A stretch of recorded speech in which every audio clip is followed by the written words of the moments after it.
Well,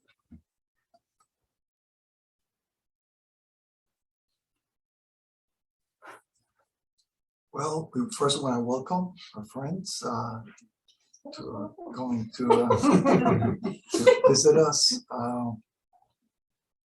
We have our nightly meetings is usually a discussion group on a topic.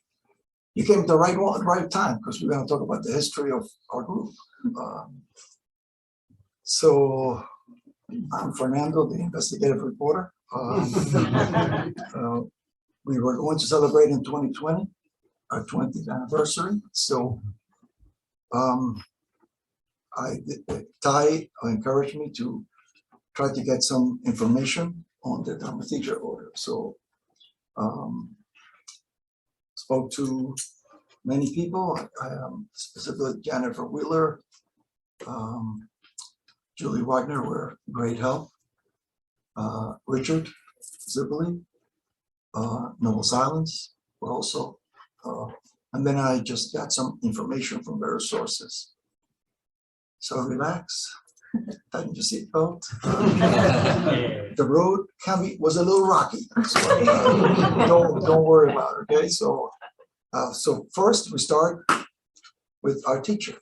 We wouldn't be anywhere without our teacher, and our teacher, T31, was born on May 2nd, 1949.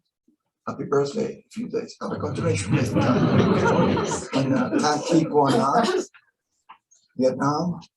He was fully ordained in 1973 by His Holiness Thich Yak Niem at Way Temple in Nha Trang. He's a member of the 43rd generation of the Lampe or Linji Diana School of Chinese Chan, and the 9th generation of the Liu Quan Dharma line of Vietnamese Zen or Tien. So it's important for us, so we know where our roots are. So I believe Thich Nhat Hanh was 8th generation, right Thai, and 42nd generation. After he was ordained, he was brought to the Netherlands in the 1970s as an exile by a Protestant group. And he actually stayed there for about 20 years. He couldn't go back home. He studied and obtained a Doctor of Philosophy degree at the University of Leiden. In the 1990s, while spending a year in Plum Village Monastery, like we heard yesterday, he met Mr. and Mrs. Toy, who were the original family members of Hayam Pagoda. And they sort of knew each other before. It so happened that Dai was went to the same Boy Scout group as their son. I love to see some of those pictures of Dai in a Boy Scout group.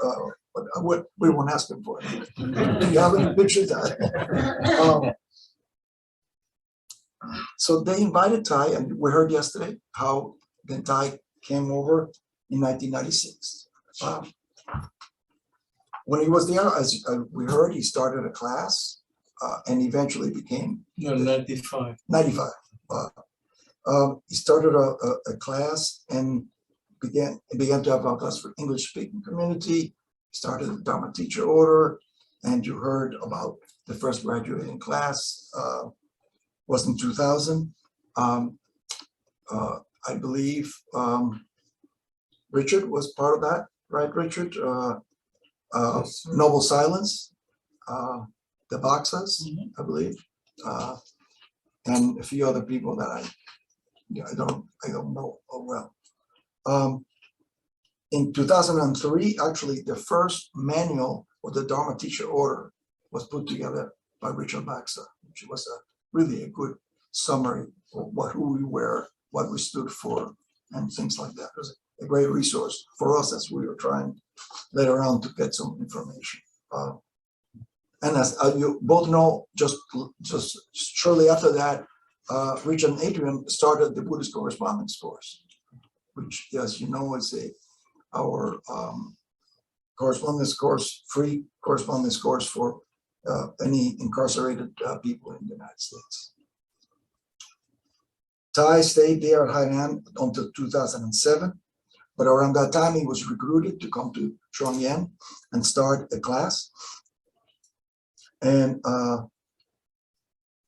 in I think 2006, the class was moved from Connecticut to New York. That's where we came in.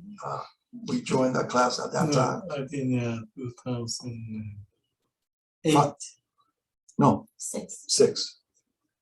No, six. Six when I started. I know, but you travel to high-end. No, I never went to Diane because because I went to a Thich Nhat Hanh retreat in 2005, Yeah, and then the next year I joined the class. So I know it was, and that's what I got from Julie. And because from, the class moved to Pyongyang only after I left. after you left the temple. Yeah. Okay. Not before that. Well, my resources were not as good as I thought. So Yeah, I think maybe you joined the meditation group at Pyongyang. I joined, yeah. Yeah, it's a Zishak Baksa with Zishak Baksa. Okay. And I came there once a month to give the Dharma talk. Okay. And actually at Pyongyang, the class flourished. One of the biggest hits is that there was a local newspaper article about the class. And before we know it, we had up to 30, 40 people coming to class every other Saturday. Like everything else, things were impermanent. So we, in 2009, Ty decided to move to Texas to start his own temple in Berlin, just outside of Houston. Just around that time, we had decided that since Ty was not going to be there, we split up the class into a New York class and a Connecticut class, so that those students from Connecticut wouldn't have to travel 2 hours each way to come to the class. And so we had Tom Duba, Deborah McDonald, Aaron Doyle. I don't know if anybody remembers about Aaron, Eduardo Barrios. Those four were the key people to start the Connecticut class. And in New York, it was Maeve, Janet Real, Florence Potter, and myself that were involved in keeping the class going. So that was in 2009, but things did not go too well for us at Pyongyang.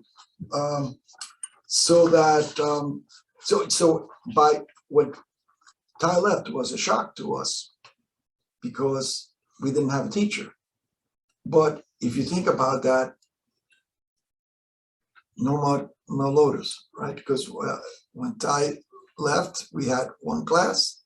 Ty leaves, and we have Connecticut, we have New York, and Houston. So they went from 1 to 3, and on top of that, before that, there was a class in Miami.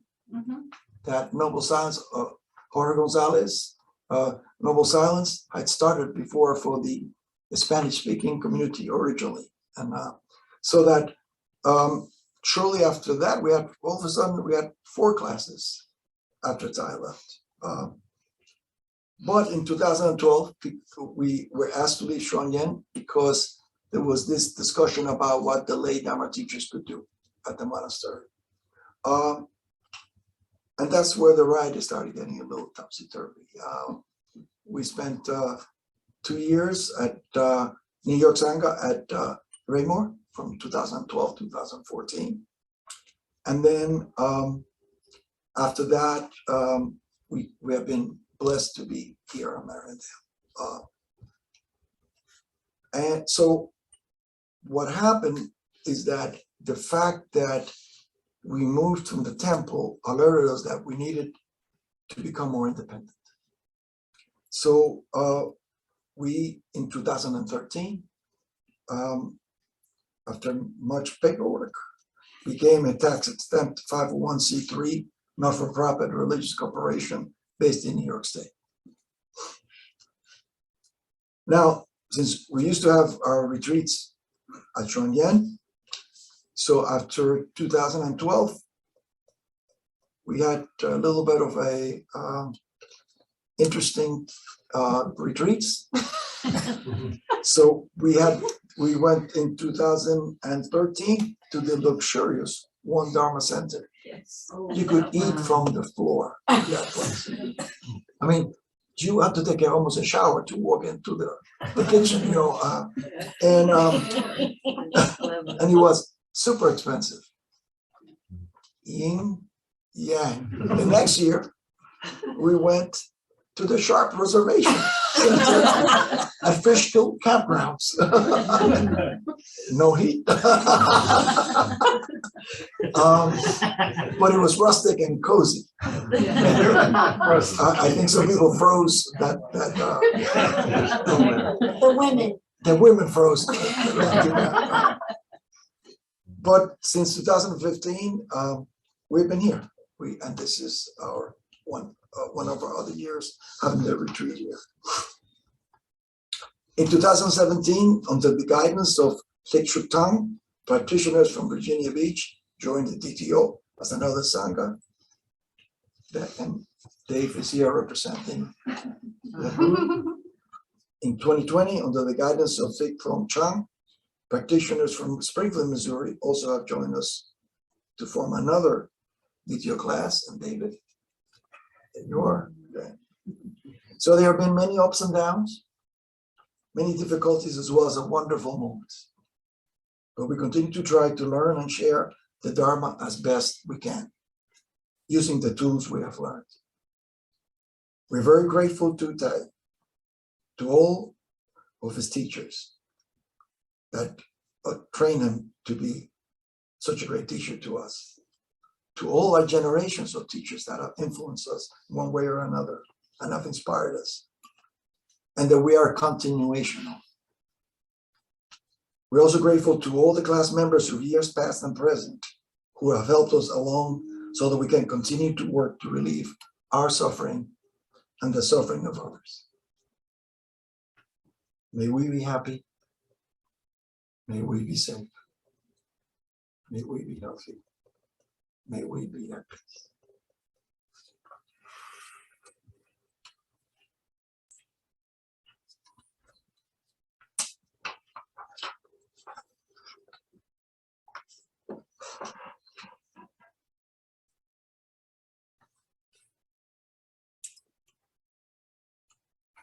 I have to ask a question. Should we sit? Should I break up? Oh, let's, any questions? Any additions? Any additions? You want to get questions from the students? One of our Any guests. questions or students? Yeah. Yeah. One of our guests. Have you ever been to a Buddhist meeting? Empty hand in your shop? Empty, oh, I don't know. excellent, yeah. Yeah. I never heard of empty hand, but We might be there next year. No. we travel well. We're seasoned travelers. So our group is essentially what you heard is we're a Vietnamese Zen. You know, so Buddhism has many different forms, as you know, and there is.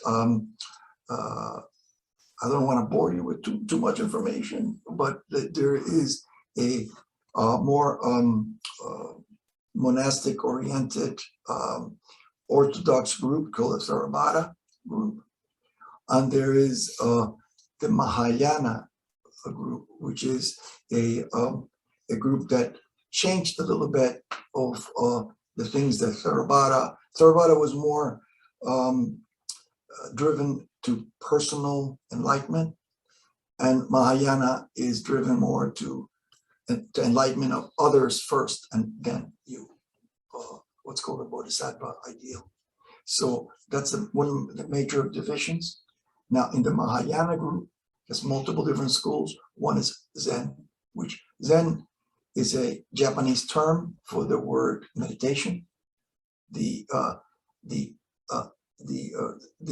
dhyana is the Hindu, no, not the Hindu, the Pali, Sanskrit. Sanskrit. And then you have Chan in Chinese. China, and you have Thian in Vietnam. But when you travel to Japan, it's called Zen. So happened that the Zen monks were one of the first ones who came to the United States. So all of a sudden, everything was called Zen. Okay, so we're our school is Vietnamese Zen, and we are very ecumenical. We love it at Marindale. You know, we think we respect every single tradition, not only in the Buddhist tradition, but in any other religious tradition, and we welcome interchange with all of them. Anything else you want to add? Like, I think that one, before we had, most of us spoke about what the DTO has meant to us throughout the years, because most of us have known each other for many, many years and have studied and practiced in various forms. And I think that so every sect of Buddhism does things a little bit differently. And for us, we were really oriented in a class that was for years, and then it turned into 4 years. Now it's 18 years. Now it's 4 years. And we go through that class for the 4 years, and at the end of that, if we're able to finish our assignments and our books, we can become Dharma teachers. And sometimes it takes people a lot longer than 4 years, depending upon their life. It's a lot of work, and we have some people who'll be ordained as teachers tomorrow, and we'll have 2 people ordained as priests, and then we'll have 4 people, I want to say 4 people tomorrow ordained, fully ordained, which means that they can then give refuge to other people. So, you know, so there's like a progression. And what happens is that we go back and we teach the course to new students. So we go through the course materials, which is pretty rigorous of study and practice, for approximately 4 years. And then we have other kinds of adjunct classes that add on to that. So most of our life, other than work and family and this and that, is around reading the Dharma and practicing and we come together a couple of times a year. We'd like to do more, but Marydale has afforded us that in a really beautiful way. And so this is our once a year all Sangha retreat. And it has been particularly energetic because we have not seen each other in person. We've been on Zoom. So it's like, so some people we haven't even met. You know, we saw them in little boxes. And so they're like real people here studying, talking to us. And we've all been sort of upbeat and energetic. So I'm sure you guys are all feeling too in your lives now that we can sort of be together and touch each other and practice again. Yes. I would just like to add, Sandra, Maeve spoke about the 4-year course being rigorous. It has been accepted as an equivalent to a master's program by I don't want The to Association of Professional Chaplains. the association. Yeah. So I just want to say that. It's not easy. How did we get through it? Standards were lower, they've gotten higher. You can tell they've gotten higher. Yes, is there anything anybody else would like to offer? So I'd just like to ask the students, I don't know what class you're in.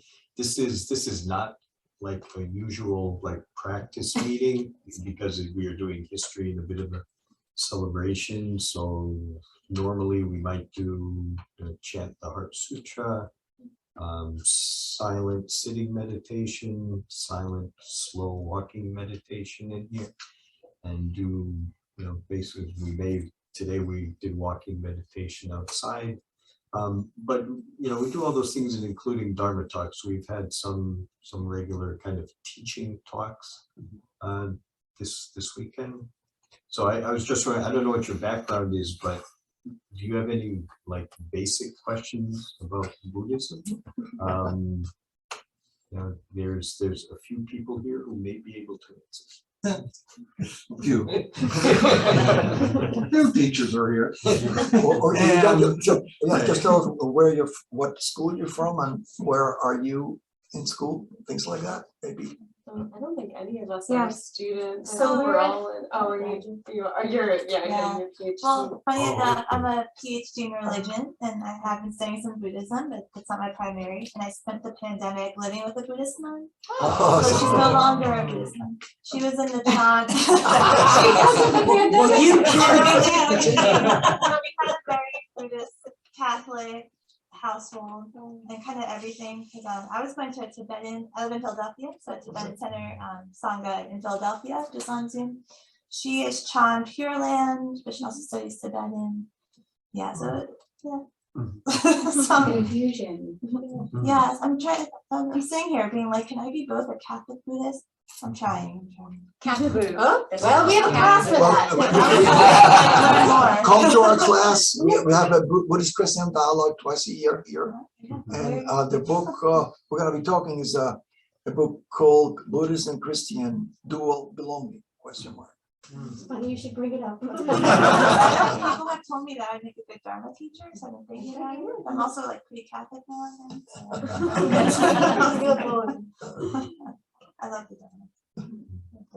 How about everybody else? So we're a group of young adults and we're on an advisory committee for Mariondale. Oh, yes. So it's not a school group, yeah. Oh, We- it's okay. I think we'd be happy to go around and say maybe our first name and where we live, where we're coming from. Yeah, that'd be So I'm fun. Gina. I work for the Dominican Sisters of Hope.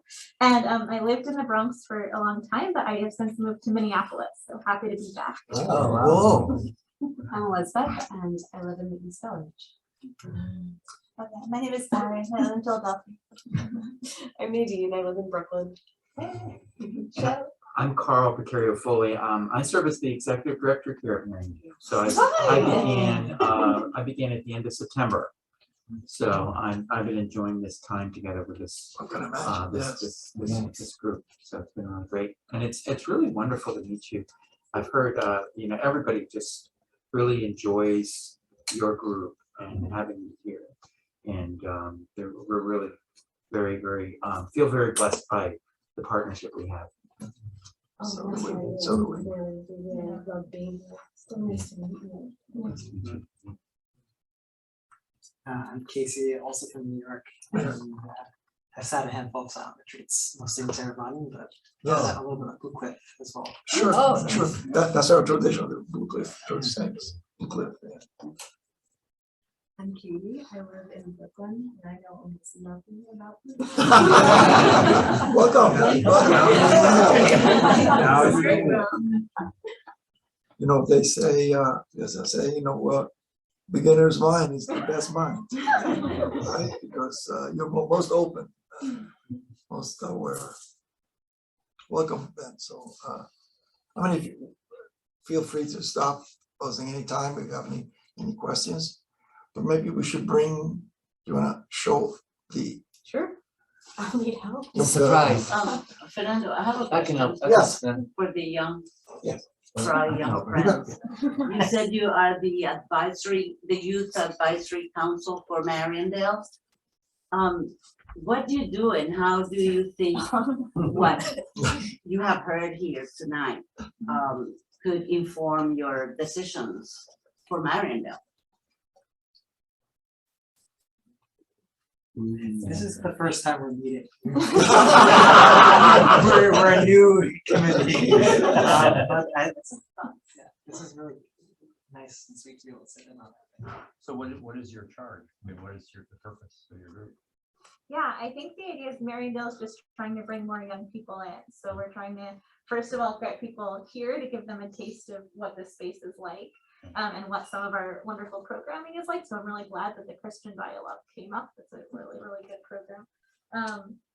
Yeah, and just trying to get new people to know about Mariondale and to ask what kind of programming we can put on for younger folks. So if you all are trying to help other people be more aware, how did you all become aware of Mariondale?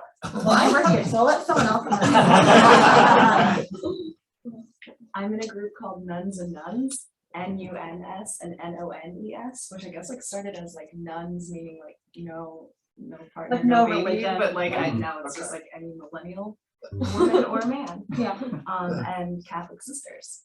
So I started on the Zoom type of situation like during the pandemic, but they were doing it for a few years before. And Gina works here, and Nuns and Nuns isn't from Mariandale, right? It's a national group, but Mariandale is sort of the hub of the New York Northeast arm of it, which I think is the most robust community in the US, aside from the national team. That's also how I found out about it, the Nuns and Nuns. Also Nuns. Yeah. Also nuts.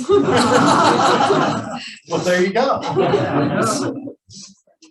We have just it's our 22nd year anniversary. So we have a giant heavy cake. Happy birthday to the DTO. To the DTO, yes. That's not, Ty saw it, right? Have you seen it, Ty? Did you see it? see the cake? See the cake? Oh, yeah. I thought maybe we'd serve it in the cafeteria, but then I'm sure they don't. Cut it and it's that picture. Yes. It's sent to Janet. And you're serves like 200. My God. We don't have cake all the time. No. That's the first time I remember that. Every 22 years. Yep, that's right. 22 years was cake. 22 years old. The restaurant will have to wait for 2 years when I have COVID.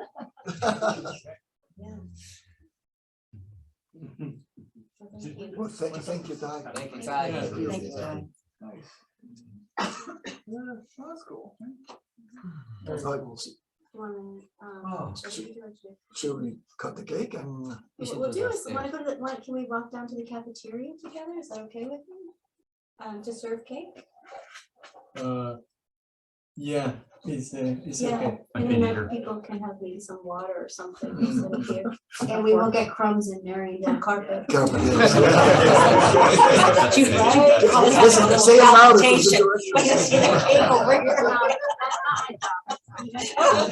Somebody else. I'm not in front of the Well, let's see, shall we? Yeah, so when we go. Shall we follow to the Buddha Yes. and to the sidewalk? Yes. This is when we move that. I think it's-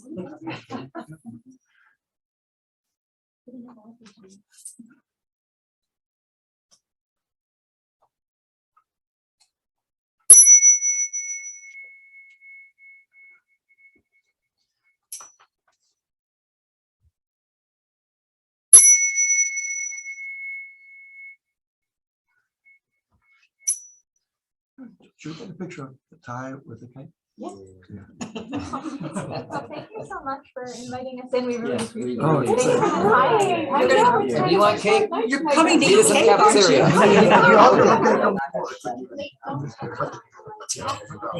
John, one more of this? John, you want to take one more?